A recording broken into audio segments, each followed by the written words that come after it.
My name is Dr. Fola Ogunbowale from the Division of Healthcare Management and Occupational Safety and Health, UN Secretariat, New York. Today, I welcome all of you to our Public Health Conversation Series, where we bring in experts to discuss critical topics that affect us one way or the other, or that we may be exposed to in the course of our work and in the context where we work for the United Nations around the world. Today, the topic that we'll be discussing today is post-traumatic stress disorder.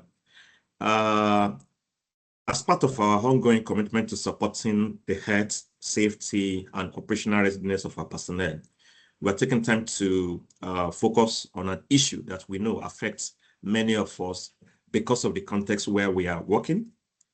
1 minute, Yon. Some participants are saying no response. I mean, the audio is not working. Can you hear me clearly? Yes, I can hear you. Yeah, okay. I think it's working now. Yeah. So thank you again. Let me do my introduction again then. Okay, now it's working. Thank you. I know that I'm happy that you can hear us now. Yeah, okay. So like I mentioned earlier on, welcome every one of us to this important discussion today. We'll be discussing post-traumatic stress disorder. And like I was mentioning earlier on, as we know, because of the context where we work, and the type of things that we are exposed to, and as part of our ongoing commitment to support the health, the safety, and operational readiness of our personnel, we are taking time to focus on an issue that affects many people working in high risk and high stress environment. That is post-traumatic stress disorder. So PTSD is a real and treatable condition that can develop after exposure to traumatic or life-threatening events, and something that many of our personnel encounter in the course of their duties. And it is very crucial for us to address this to see how we can help, how we can support. So today's session will help us to demystify PTSD, highlight the early signs, and outline the evidence-based support available within the UN system. And to help us today in addressing some of these critical things around PTSD is Dr. Sonya Norman. She is the director of PTSD consultation program for the National Center for PTSD and a professor of psychiatry at the University of California, San Diego School of Medicine. Dr. Norman has vast experience, and she is a clinical psychologist and a researcher in treatment of PTSD and addiction, and in novel treatment to address traumatic related guilt, shame, and moral injury. Dr. Norman has over 250 publications related to PTSD and associated problem, and she is the principal investigator of research study funded by several U.S. agencies. And she also serves as an elected board member of International Society of Traumatic Stress. So before I hand over to Dr. Norman, I will give us a brief modalities that we will be using for this presentation today. So she's going to present to us what we need to know about PTSD. Then after that will be a session for question and answer. So if you have any question during the course of our presentation, please drop those questions in the chat box. Then after our presentation, we'll address those questions one after the other. Thank you very much, and over to you, Dr. Norman. Thank you so much. Let me go ahead and share my slides. I have to say it is truly such an honor to be presenting to all of you who do such important work around the world. Thank you so much for having me here today. So let me go ahead and jump in and talk about post-traumatic stress disorder. One of the unique things about post-traumatic stress disorder relative to many other ways that we might emotionally feel the effects of our work is that something has to happen in the environment. So for example, if someone gets depressed or has anxiety, that can just come out of the blue, or it can just start on its own. But for PTSD, post-traumatic stress disorder, PTSD, someone has to experience something external, a traumatic event. And the way that we define a traumatic event for PTSD is that it really is almost always a life-threatening event where someone gets hurt, or almost someone gets hurt and thinks they might die, or someone witnesses someone else almost dying or dying. So sometimes in the English language, I might say, oh, I had a bad day. It was so traumatic. My car broke down or I lost my job. Um, that's fine informally, but for the purpose of a diagnosis of PTSD, we're really looking at things that are serious traumatic events like war zone exposure, physical or sexual assault, serious accidents, child sexual or physical abuse would count as some examples. Captivity, things like that. So if someone experiences a life-threatening event like that, we can then check to see if they have the symptoms of PTSD. And there's quite a few possible symptoms, but they are clustered together. And so people to have PTSD need to have at least one or two symptoms from each cluster. So the first cluster is intrusive symptoms. So this might be someone can't stop thinking about their trauma. They have nightmares about it. Some people even have flashbacks where for a moment they really think they're back in the traumatic situation. Those are some examples there. And then they need to have at least one avoidance symptom. So this is where they try very hard not to think about the traumatic event, not to feel the emotions of the traumatic event, and they might stop doing things that they used to feel comfortable doing. So for example, if someone is in an explosion and the smell of gas is part of their memory, gasoline, they might avoid gas stations. They might avoid anywhere that smells like gasoline. This is a very impairing symptom because people's lives tend to get smaller and smaller because they're avoiding so many things. And what might start with not going out during a very busy or loud time of day might become not going out at all over time. So it can really start to impact someone's life. The next symptom cluster is negative alterations in cognitions and mood. So this might be irritability, guilt, shame. It could be not being able to feel joy, symptoms like that. I've had people tell me, I know I love my child, but I can't feel that love. I can't feel positive emotions. So that would be an example there. And the last symptom cluster is arousal and reactivity. So this might be that someone startles easily. If there's a loud noise they're not expecting, they jump much more than anyone else in the room, and their heart rate is pounding, and they have a harder time settling down than other people. It might mean that they're always scanning the environment. They'll only sit in a corner where they can see all the windows and doors to see who's coming and going because they're ready for danger. Other symptoms in this cluster include poor concentration, poor sleep. So people don't have to have every symptom, but they have to have at least one or two of each of these to have the diagnosis. And they need to find these symptoms impairing. They affect their relationships, their ability to work, and very distressing. So someone could have these symptoms, but if they're not really affecting their relationships, their work, their day-to-day life, they actually wouldn't have PTSD. So going back to trauma, more people than not in their lifetime will have a life-threatening traumatic event, whether it's an accident, a natural disaster, an assault. Certainly some people, based on their work or where they live, are at higher risk than others. If they live in a war zone, if they're on a peacekeeping mission, such might put them at higher risk. So these numbers are for the general population, but it could certainly be higher in high-risk conditions or high-risk groups. And right after a traumatic event, most people will feel disruption. They might have trouble sleeping. They might be very edgy. They might jump easily. They can't stop thinking about it. But for most people, over the next 1 to 3 months, they recover naturally.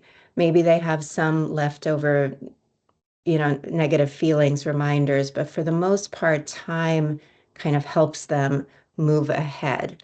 And so it's really the people who sort of continue to stay in that state of being very disrupted.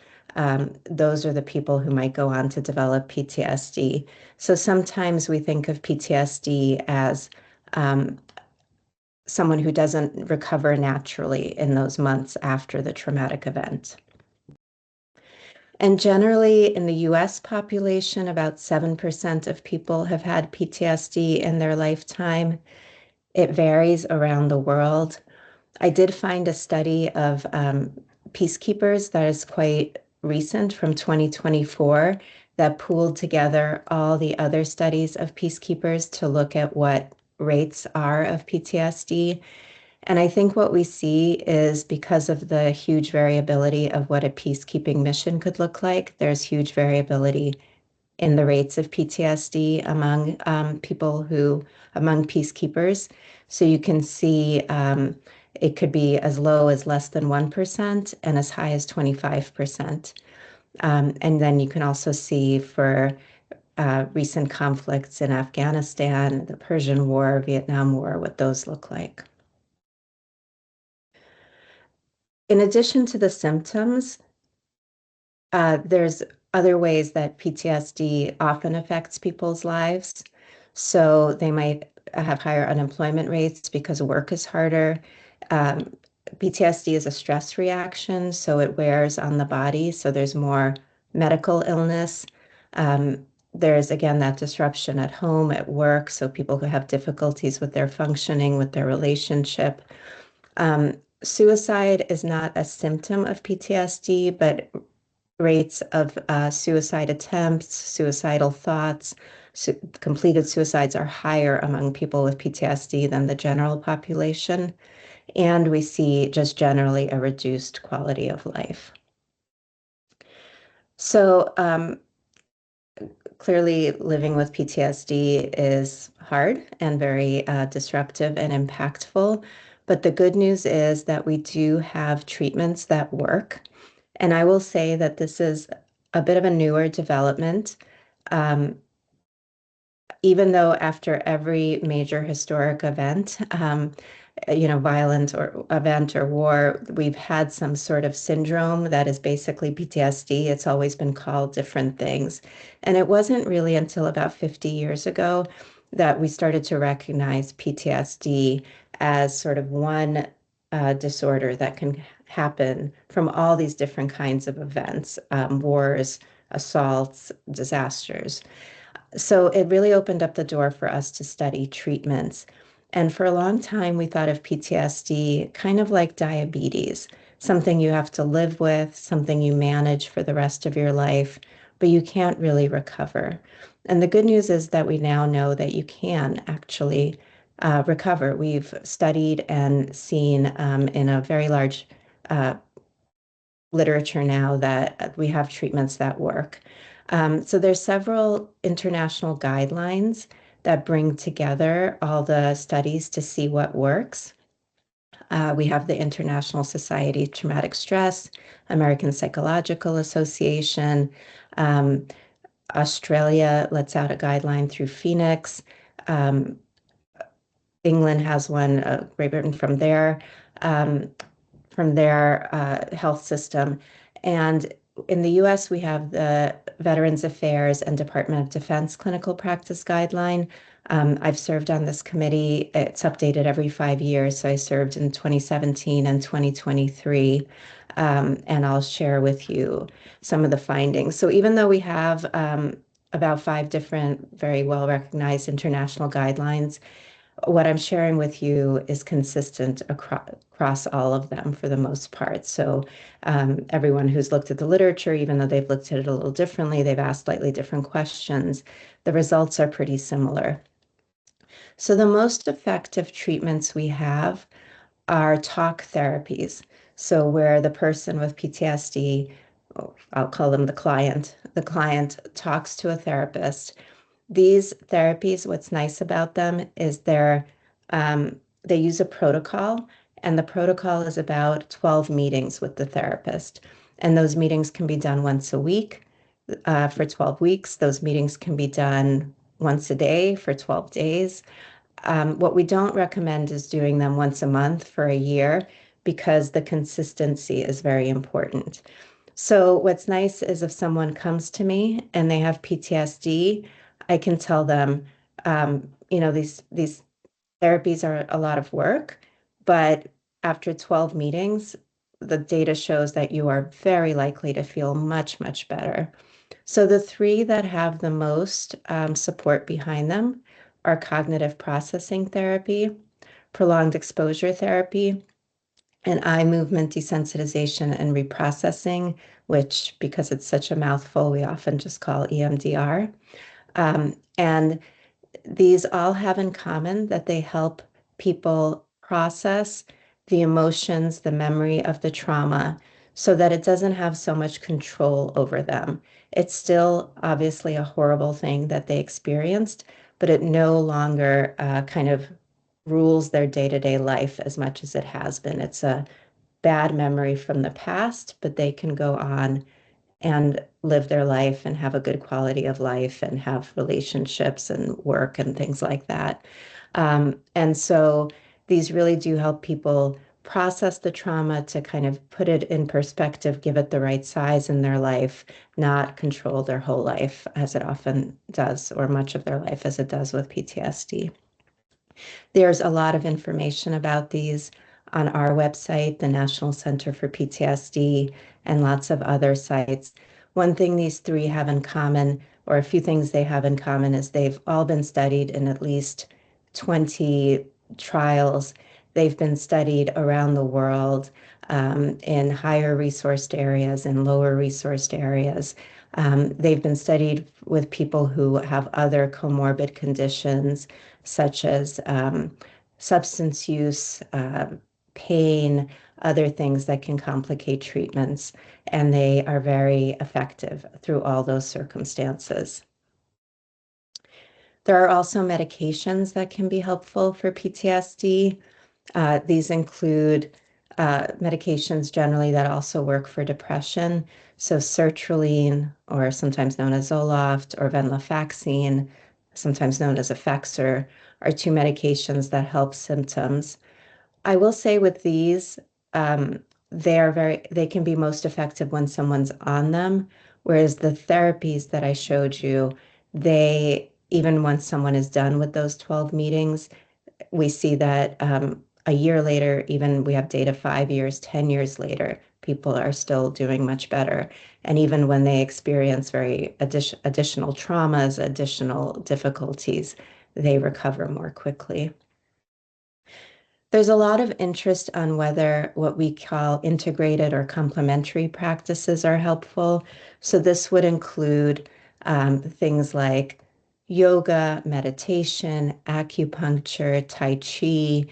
In some cases, we have studies of people spending time with horses or other animals out in nature. And as of right now, we don't have evidence that these are really effective as primary treatment. So if someone has full-blown PTSD, certainly these things can bring them some moments of relief, but they won't on their own likely lead to recovery.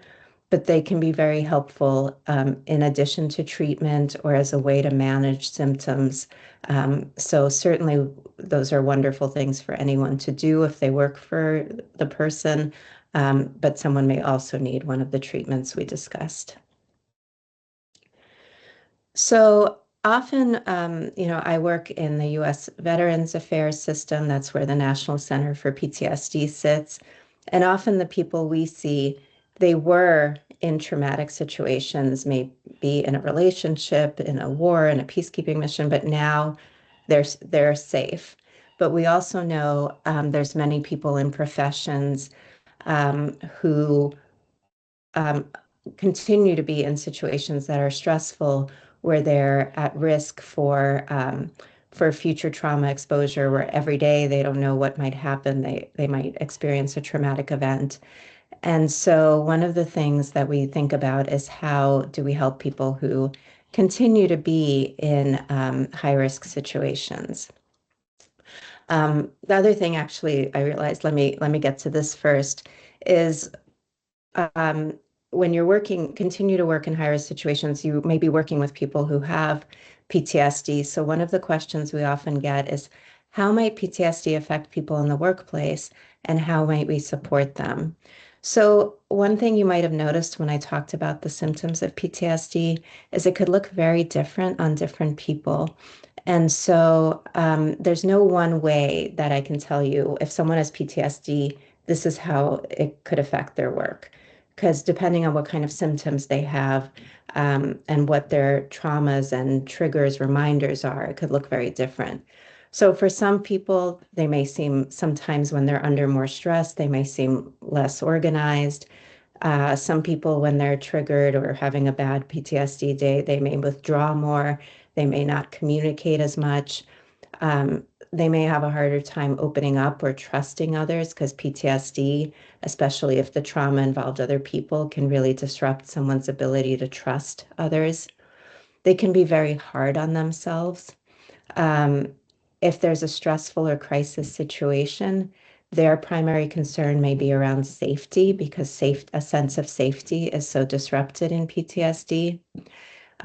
They may be, because remember I mentioned the symptom where people are always scanning their environment, they may be very attuned to things in their immediate environment. And if a situation is unclear, it's not clear if it's positive, negative, safe, unsafe, their default might be to see a very dangerous negative situation. On the other hand, they may be excellent in high stress situations. And in fact, I will say in the early days of the pandemic, when a lot of people were incredibly stressed and didn't know what to do, I talked to a lot of people with PTSD who said, I've been preparing for this for years. I'm doing great right now. Um, so they also might be the people who really shine in a crisis and really come through. So again, just really no generalizability. Um, in terms of, again, research specific to peacekeepers, what the people who've studied peacekeepers have learned is that, of course, there's parts of a mission that can't be controlled, but there are factors that can be controlled, and those are maybe where we have room to create an environment that helps prevent the development of PTSD, that even if people are exposed to trauma, there are things that we could do that maybe are helpful. So for example, we can't control the combat happening in the environment right around us, but things that might be more controllable is coping strategies, how long the deployments are, perceptions about the deployment, what kind of social interactions people have, what kind of support they have during the deployment. So along these lines, I'll share with you some strategies that we've learned for helping people who work in very high-risk situations, such as some peacekeeping missions. So one thing that's often very hard for professionals, especially professionals who choose high-risk professions or find themselves in them, is doing things to take care of themselves that may help prevent the development of PTSD. But of course, those kinds of things are important. And so some of those things might involve building relationships with colleagues, with leaders, and seeking support when things feel extra difficult. This can be very helpful because those people right in the environment might understand better than anyone else what you've been through, but also, of course, they might be going through their own experience. So we need to, be aware of that at all, but certainly it's worth feeling out, is this a good person to talk to? Are they a good source of support for me right now? The other thing is what we say to ourselves in traumatic situations can be very powerful in terms of what happened, in terms of what happens going forward. So really being aware of the thoughts in what we call internal self-talk. So, for example, modifying expectations to meet the current reality. So if I'm someone who's always gets the job done and I'm never late and I'm always a fantastic leader, but I find myself in a situation where those things are really not possible. I need to shift my expectations because otherwise I'm setting myself up for failure. I'm setting myself up to feel terrible, right? I need to take the current circumstances into consideration and my expectations of myself. And one hint of this is thoughts that include should. So I should have done that better, is setting yourself up to feel bad. Whereas I did the best I could, given the reality, might be a gentler way to have a similar thought that wouldn't have the same negative consequences. So some of the things that are good self-care is focusing on what you can control, because when we focus on the aspects we can't control, it feels very hopeless and we feel, out of control. But even if it's very small things, sometimes I've worked a lot with people in Ukraine, and we say, okay, what do you have control over today? And it could be very minor things, but even focusing on that gives someone some sense of control. Similarly, finding satisfaction in small actions or accomplishments. Leaning, for those who have religious faith, spirituality, leaning into that, focusing on that, and being patient and kind with oneself to the best of one's ability. The other thing that is helpful in these times is we can be looking out and supporting our colleagues and peers. And sometimes you'll notice a drastic change in someone's behavior, or that they're very withdrawn or much more anxious, depressed than usual. So what can we do in those situations? We can reach out to them and ask them how they're doing. Something very simple like that, whether they choose to talk to you or not, can be very helpful. We can listen, which is incredibly powerful. Often people feel like they have to say the perfect thing to make it all better. But when in fact, your greatest tool is just listening, not interrupting, showing empathy, showing that you understand, and you don't have to say a thing. And that could be incredibly powerful. And it's something we all have the skills to do. We can help someone broaden their perspective. And I'll give you examples of how we do this. But also, it's okay to set limits, because if you're in a situation where everyone is affected, you might be feeling your own effects. And this may not be a day that you can give your energy to someone else, or hearing their story might be detrimental to you. And it's okay to say, hey, I see that you need help. Let's figure out how to get you that. But today I can't. I need to take care of myself, and that's okay.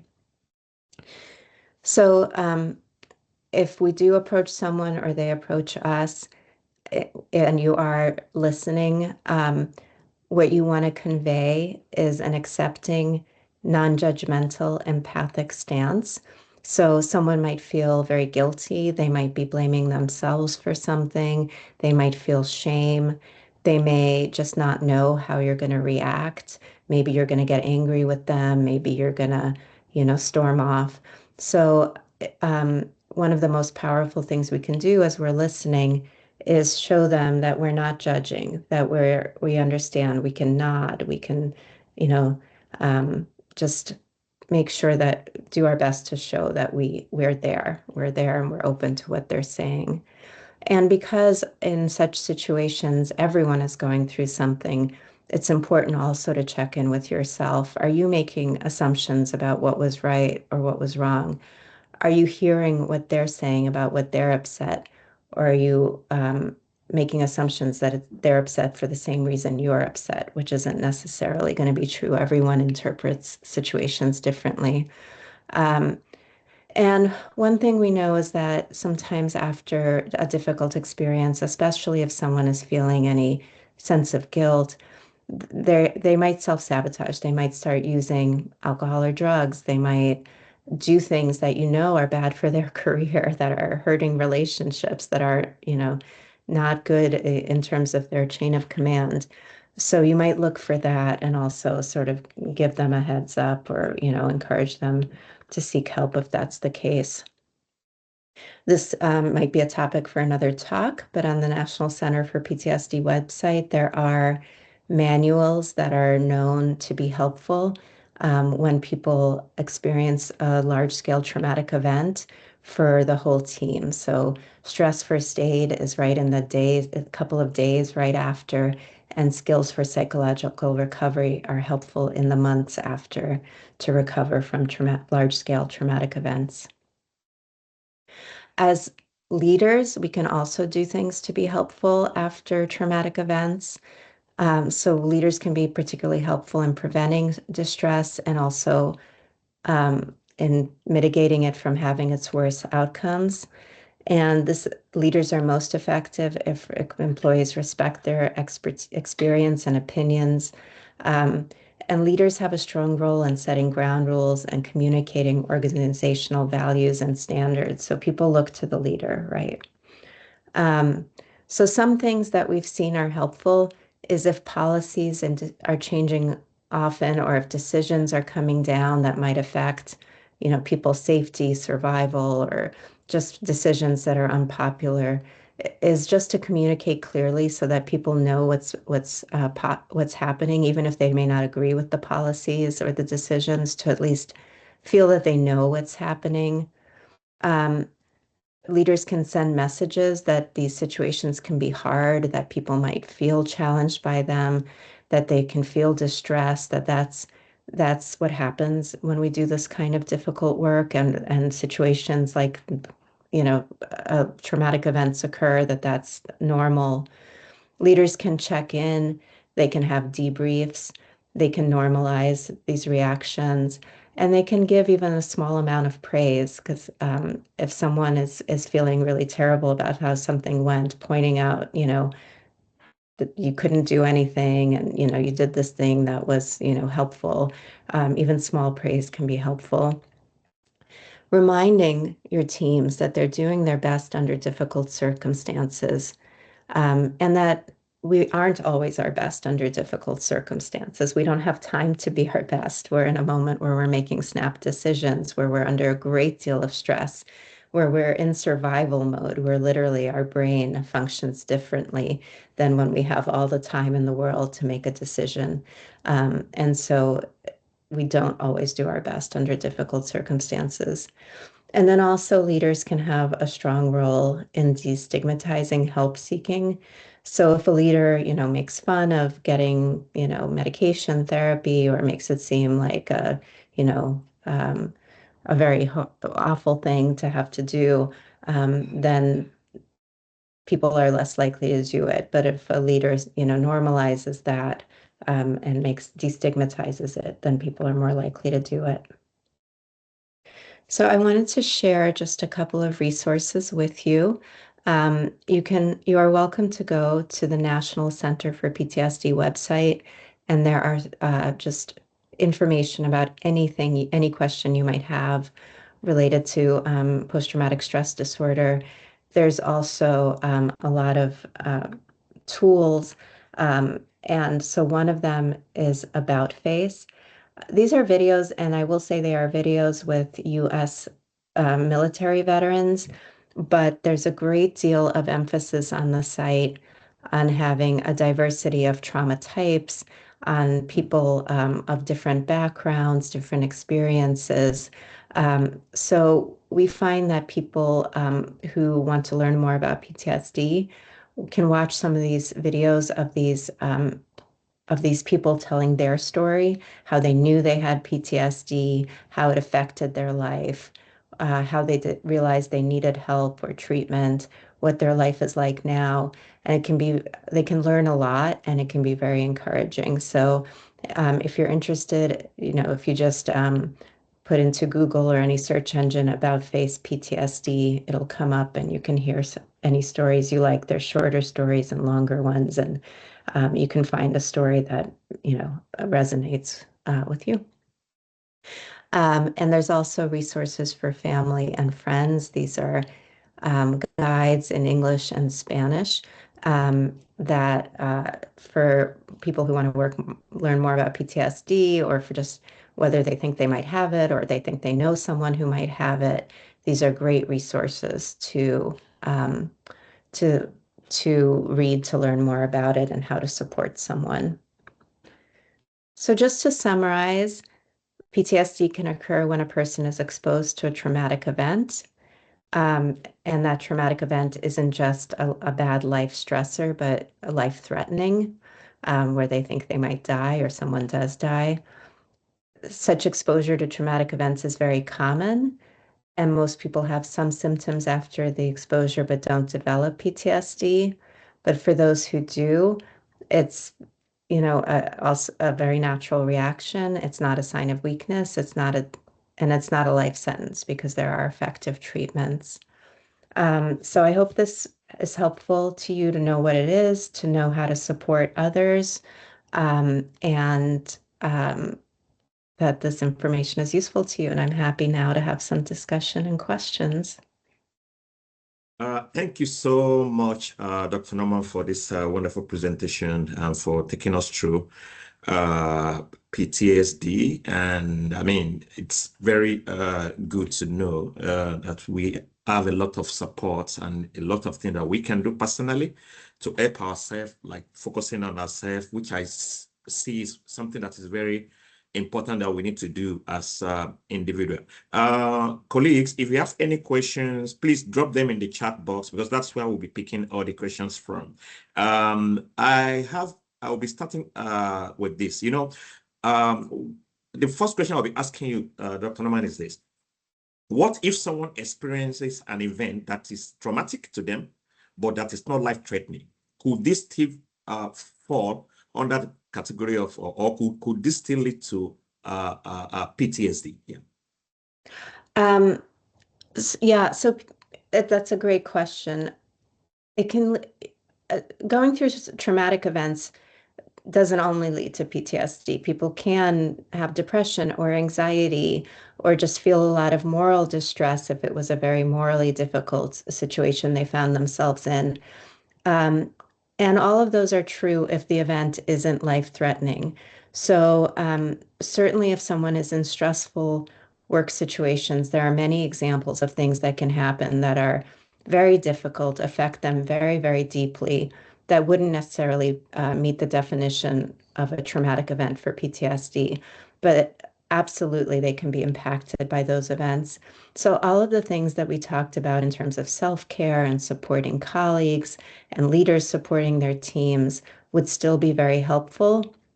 In terms of if they do, seek treatment for those, the professional they meet with would work with them to understand what would be the best course of treatment. Probably some of the same medications might be helpful. They may be offered a different kind of therapy. So I think that the important thing is that if they're feeling symptoms, if they're feeling like they're having a hard time leading their lives, having their relationships, their work, getting help is very important. And whether it's PTSD or something else is almost less important because, if they could get the help they need, they can feel better. Okay, thank you for this response. We have a question from the chat. Can a diagnosis of PTSD be made immediately following a traumatic event, or is there a required duration before the diagnosis can be established? That's a great question. So generally, we don't diagnose PTSD for 4 weeks because so much natural recovery happens in those 4 weeks. But we can diagnose something called ASD, which is a shorter term stress disorder, in those first 4 weeks. And there are some treatments that can be done very quickly to help people early on. But often people don't really have the opportunity to get help, in those first 4 weeks anyway. So we give people a little bit of time to recover, but certainly if someone is already feeling terrible, they can get help quicker. Okay. Thank you so much for this question. I have another question here. You mentioned something about taking self-care, getting regarding meditation as a coping mechanism for post-traumatic stress disorder and other severe psychological issues. Have you seen any evidence that certain type of meditation can, in certain cases, make symptoms worse or cause new problems? For example, when someone is not receiving a professional help or treatment along the meditation practice, but using it as a self-help, when really they need something else, can meditation be destabilizing sometimes?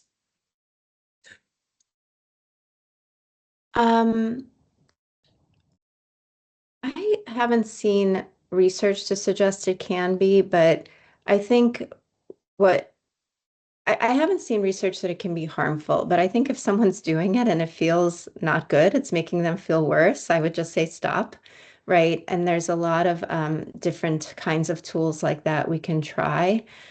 So if meditation doesn't work, maybe a walk. Some people, for them, it's more about adrenaline. They need to run, they need to do a sport. So I would encourage people to do different things and try what works for them. I haven't seen research that it's harmful, but certainly if it feels bad for you, don't do it. Okay, thank you so much. I have another question from the chat. Perceived life-threatening versus actual life-threatening might be hard to distinguish. How would that be taken into account to make the correct definition of PTSD? Yeah, that's a great question, and it's very true. What I do for the National Center for PTSD, one of my roles um, is I run a consultation program where clinicians ask us questions about treating veterans with PTSD. And we often get questions of, does this count as a traumatic event? Um, I tend to err on the side of yes, is if the person perceived it as life-threatening, even if maybe someone else next to them didn't, if they did, and now they're having the symptoms, I would say yes, that counts. Um, and uh, yeah, to me, it's more important. I think, sometimes in the US, people are going through kind of like a benefits process, and if they can establish that they have PTSD, they get some, benefits for that. And maybe in that context, was it or wasn't it a trauma, has a different, you know, has a different weight. But for me, as someone who wants to treat people who are suffering, if it was a trauma to them, that's good. That's enough. Okay, thank you so much. Another question from the chat. How can someone break the pattern of self-sabotage? Yeah, that's a very important question and one that I have dedicated a lot of my career to because I do think that it's difficult. It depends on why the self-sabotage is happening. The group that I work with, we are very interested in kind of this idea that um, it's not uncommon after a trauma to have some self-blame, whether or not the person actually had any control of what happened. People will still blame themselves, even if they couldn't have changed or saved the day or anything they would have done that still would have been a traumatic event. People often still come out with self-blame. And sometimes that kind of self-blame leads people to then believe, I don't deserve to be happy. I don't deserve to feel better. Um, and so, if I'm working with someone like that, we'll work to understand, um, what really could they have done in the situation. But also, one of the things we find is sometimes the self-sabotage and the suffering is a way to express values, right? Like I was in this awful situation, I lost my friend, I couldn't save him, he died, and now I can't be happy, right? So in some ways, the suffering and the self-sabotage is a way to express a value that, I'm a good person because I'm suffering too because of what happened to my friend.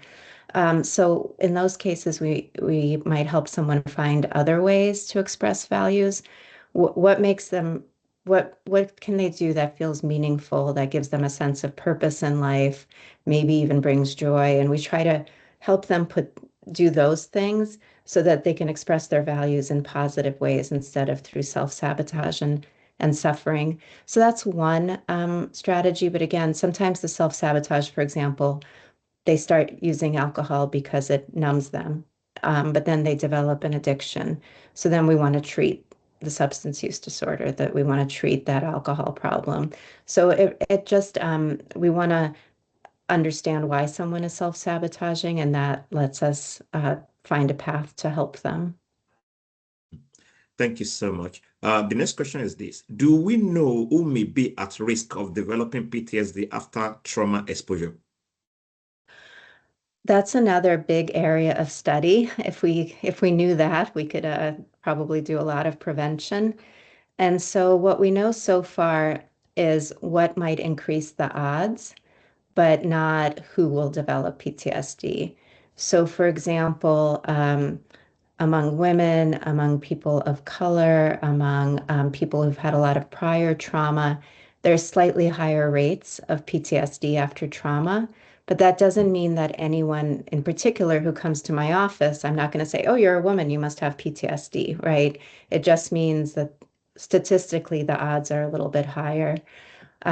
We haven't really found a PTSD gene, although there are genes that seem to predispose people to things like possibly PTSD or depression or anxiety, but not PTSD specifically. In terms of the trauma itself, it seems like traumas that go on for a long time, like being in a combat situation or a very unsafe environment for a month or a year, being in an abusive relationship where there's multiple episodes of abuse, that leads to higher rates of PTSD than a single event, and also traumas that involve other people. So if someone is assaulted, hurt, they're a little bit more likely to develop PTSD than someone who's in a natural disaster. I think there's something that's harder for our brains to make sense of why would another person inflict such pain. Um, and then also the recovery environment. So if someone is safe after their trauma, they're less likely to develop PTSD than someone who continues to be in a very dangerous environment. But again, all of these are just, the statistics. You're a little bit more likely to develop PTSD. It doesn't mean anything about any particular person. It's just, so it should be taken with a grain of salt, with it in context. Okay. Thank you so much. You mentioned something in while responding now, which actually leads me to the next question from the chat, which says, can a person with PTSD ever be back in the same environment that caused the PTSD, like war zone, etc.? And what would be a sign that the person is ready to do so without a major risk of relapse?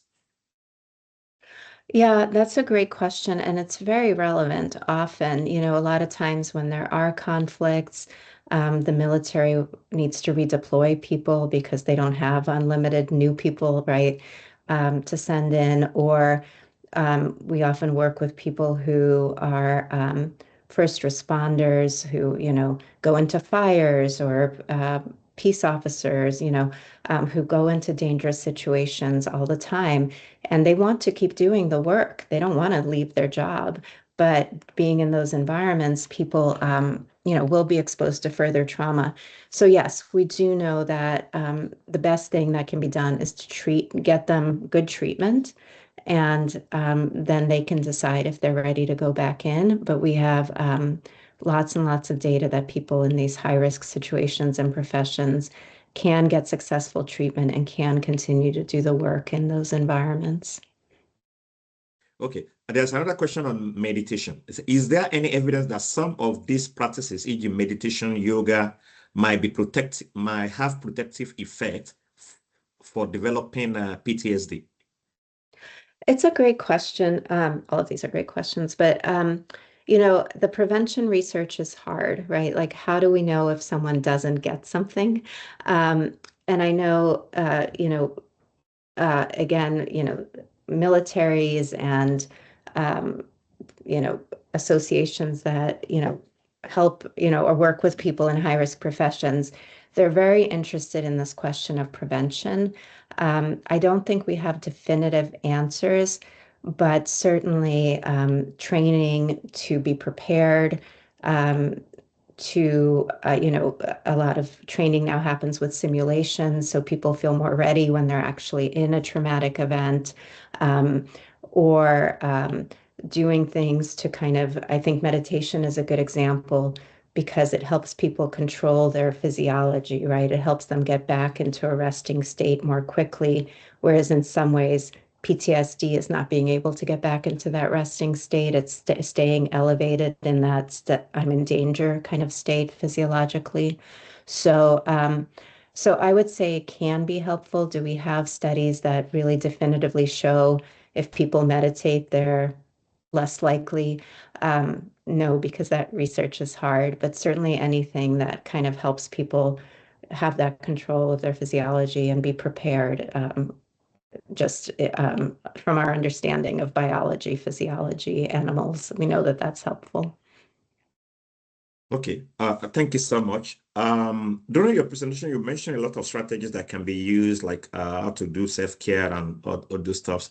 What if strategies that used to work to manage stress are not working anymore? So what can individual do if this is the case?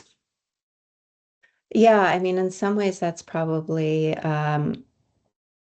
a very common experience for someone who develops PTSD, right? The things that they've done all their life to relax no longer work, and that probably is a sign that someone needs help, right? Like if I read a book and exercise and watch a sunset and those things help me relax and they're not working anymore, that might be a sign that I need a higher level of help, professional help, maybe medication, maybe the therapies we discussed.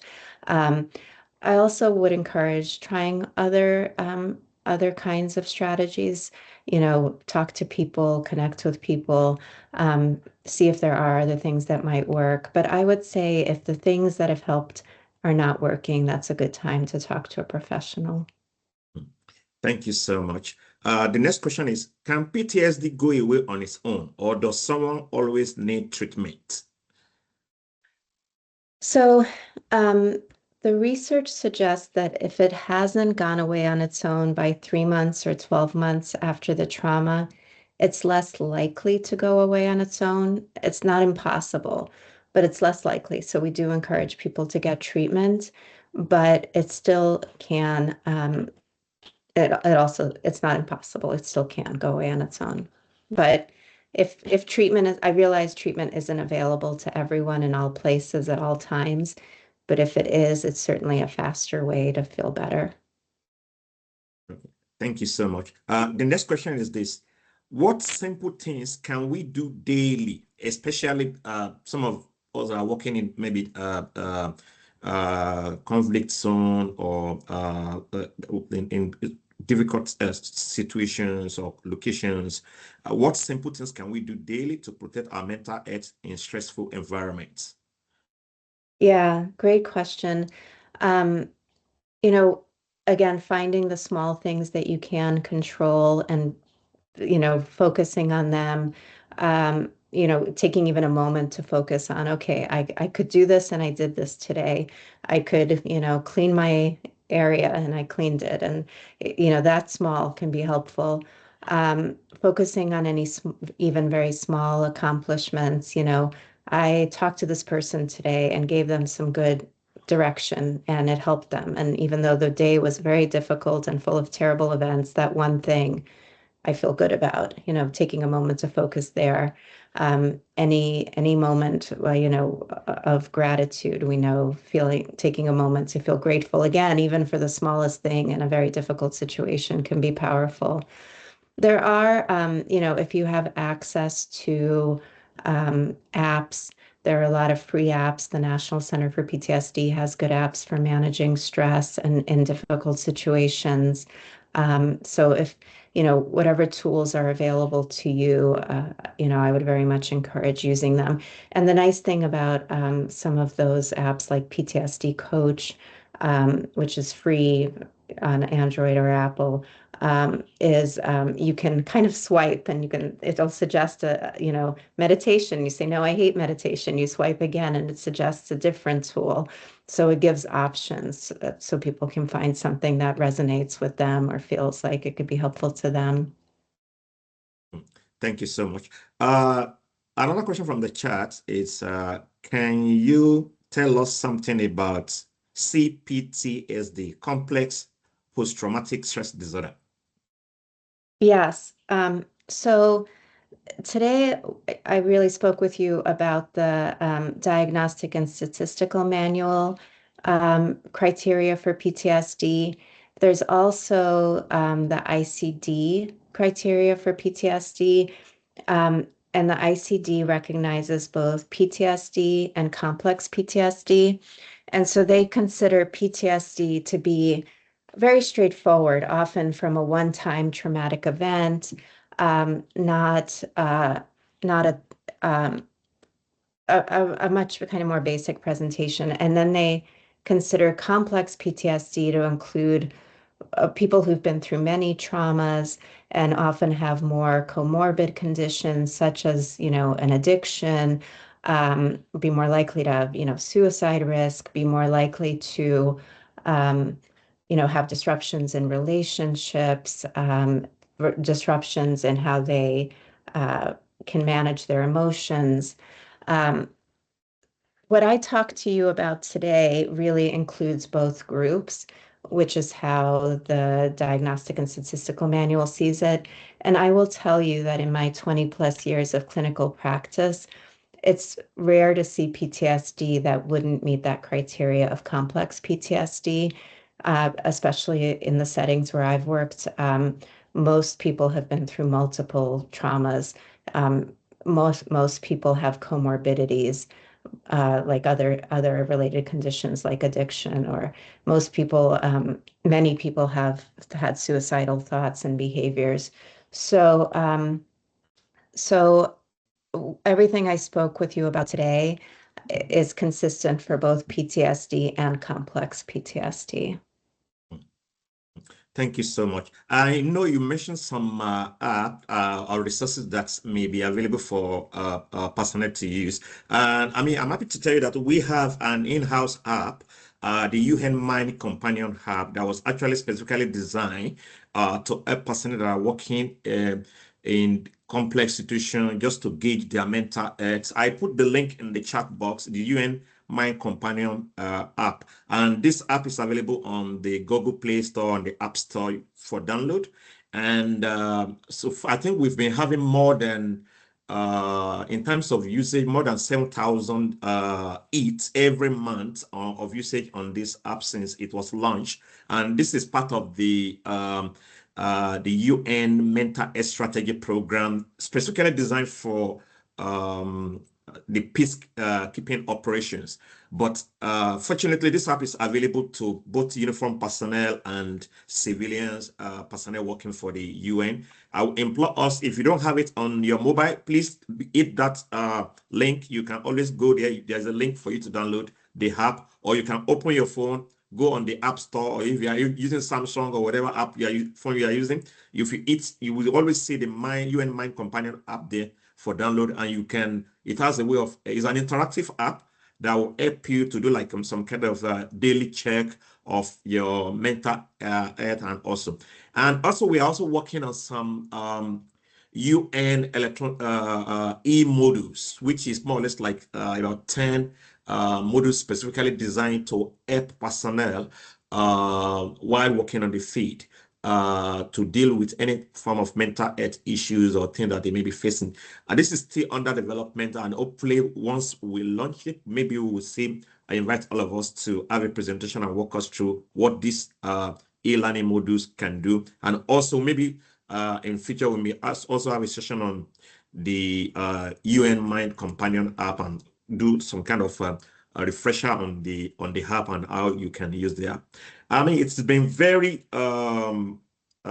it's been a very detailed presentation. Thank you so much, Dr. Norman, for your time and for walking us through PTSD, what we need to know about PTSD, how we can deal with PTSD, the type of resources that are available, and how and why we need to seek help on time. Thank you so much. I hope if we call you another time, you answer us to make another presentation for us. And colleagues all over the world, thank you so much for your time. Thank you for your participation. We really appreciate your time and participation in this public health series. Like I said, we normally organize this public health series at Interval. So when we have the next presentation, you will always receive the invite from us. And thank you so much. Have a wonderful rest of your day. Thank you, Dr. Norman, again. Have a wonderful day. Bye-bye. Thank you. It was a pleasure. And please use that Mind Companion app.